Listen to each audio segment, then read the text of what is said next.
सोलन में भाजपा प्रदेश कार्यकारिणी सदस्य राजेश कश्यप द्वारा प्रेस वार्ता का आयोजन किया गया। इस मौके पर राजेश कश्यप ने गणतंत्र दिवस पर प्रदेशवासियों और कर्मचारियों को तोहफे देने पर उनका धन्यवाद किया। वहीं उन्होंने कांग्रेस विधायक धनीराम शांडिल पर कई गंभीर आरोप चढ़े। उन्होंने कहा कि विधायक सोलन विधानसभा क्षेत्र में चल रही योजनाओं के बीच विलंब खड़ा कर रहे हैं। यहां तक कि योजनाओं को रोकने के लिए अधिकारियों पर भी गलत ढंग से दबाव बना रहे हैं। उन्होंने कहा कि विकास कार्य में बाधा बनना ठीक नहीं है, जिसका खामियाजा उन्हें चुनावों में भुगतना पड़ेगा। उन्होंने कहा कि आंजी में पेयजल योजना के लिए भी उन्होंने अधिकारियों पर दबाव बनाया, जिसकी वजह से गांववासी इस योजना का लाभ नहीं उठा पा रहे थे, लेकिन उनके द्वारा फिर से यह योजना को सिरे चढ़ाया गया है। भाजपा नेता राजेश कश्यप ने कहा कि आंजी गांव से पानी की योजना को आरंभ किया जाना था, जिसका लाभ अन्य गांवों को भी मिलना था, लेकिन विधायक द्वारा एक अनुसूचित जाति वर्ग के गांव को इस लिस्ट से बाहर निकालने की सिफारिश की गई।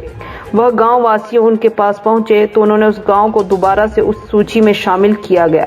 अब उन गांव वासियों को भी यह पानी पीने को मिलेगा। उन्होंने कहा कि यह योजना विशेष तौर पर अनुसूचित जाति वर्ग के लिए थी और उन्हें ही इस योजना से वंचित करने का प्रयास विधायक द्वारा किया जा रहा था, जो न्याय संगत नहीं था।